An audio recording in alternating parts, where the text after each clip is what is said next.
Qu'est-ce qui s'est passé? Devenir une grande championne d'équitation et voilà, mes parents ont trouvé cet entraîneur pour réaliser mes rêves. Ouais. Je l'ai rencontré à l'âge de 9 ans et il m'a clairement dit qu'il pouvait être l'homme qui allait réaliser mes rêves d'enfant. C'est ça. Sauf qu'effectivement, il les a réalisés comme il les a brisés. Puisque à l'âge de 14 ans, il m'a invité à une démonstration à Pompadour, donc à un grand haras. Et j'étais toute seule avec lui. Et à l'auberge, il n'y avait qu'une seule chambre. Donc j'ai dormi avec lui et il en a profité pour me violer. Tout en m'expliquant que c'était normal, qu'il ne fallait pas que j'aie peur.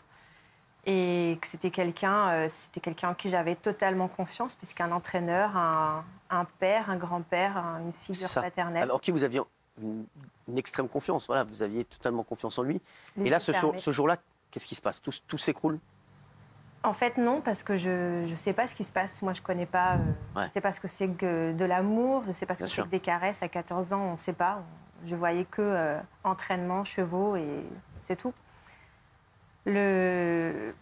Quand il m'explique que c'est quelque chose de normal, que c'est un secret et que j'en ai besoin pour ma vie de femme et que vaut mieux que ce soit un homme comme lui qui m'apprenne ces choses-là plutôt qu'un petit jeune qui gâche tout.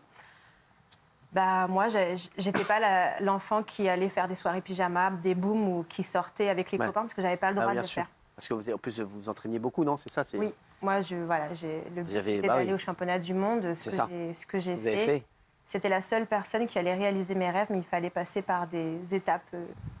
Alors, il va rester votre entraîneur? Il va rester mon entraîneur. Vous en avez parlé à vos parents? J'ai essayé avec des mots d'enfant. Comment vous leur avez dit quoi Après la fac, à l'entrée de la fac, je leur ai dit qu'il fallait que je parte du centre équestre parce que c'était plus possible, je ne pouvais plus vivre dans ces conditions. Ils m'ont répété que c'était un caprice et qu'il fallait pas... C'était quelqu'un qui m'a emmené vers la victoire, donc c'était quelqu'un de bien à leurs yeux. Il a gardé la figure... Il est resté votre entraîneur et ça va se reproduire, les mêmes faits? De mes 14 ans jusqu'à mes 19 ans, il m'a violée. Ah ouais. Assez régulièrement. Et si je ne le faisais pas, c'était de la sanction. Il me supprimait mes chevaux, il ne m'emmenait plus en compétition, il m'humiliait devant tout le monde. Et j'ai dû rester dans ses griffes jusqu'à mes 27 ans. Je ne pouvais pas partir avant. Il y avait cette notion d'emprise qui était très importante. Et j'ai pu partir quand mes parents ont acheté un centre équestre à côté de Fontainebleau. Et là, je suis partie du centre équestre avec mes chevaux. Et j'ai appris qu'il avait fait ça aussi à ma petite stagiaire. On était deux à essayer de comprendre ce qui nous est arrivé, à mettre des mots sur ce qui s'est passé. Et on a porté plainte en 2013. Alors, il a été reconnu coupable en 2020? Alors, en 2013, il y a eu un classement sans suite. Il a été auditionné, mais placé en garde à vue. Je ne sais pas ce qui s'est passé pendant cette procédure. Bien sûr, Les victimes ne sont jamais mises au courant. Et en 2020 2014, un classement sans suite. Je me suis tue pendant 7 ans parce que je me suis dit que la justice avait tranché. Et quand j'ai vu la parole de Sarah à la télévision, j'ai été comme poignardée sur place. Alors très bizarrement, c'était une soirée. J'étais avec mes enfants, j'étais en train de passer l'aspirateur. Et là, je vois à la télévision le visage de Sarah. Et là, je me suis arrêtée net et j'ai essayé de comprendre ce qu'elle était en train de dire. Elle était en train de dire « la honte change de camp ». C'est ça. Et en fait, je ne comprenais pas, mais pourquoi moi, je me suis tue pendant 7 ans? Si Sarah, elle est là, à la télévision, et qu'elle dit « il faut parler pour se reconstruire, pour essayer de vivre correctement, sans être brisée et humiliée, il faut parler ».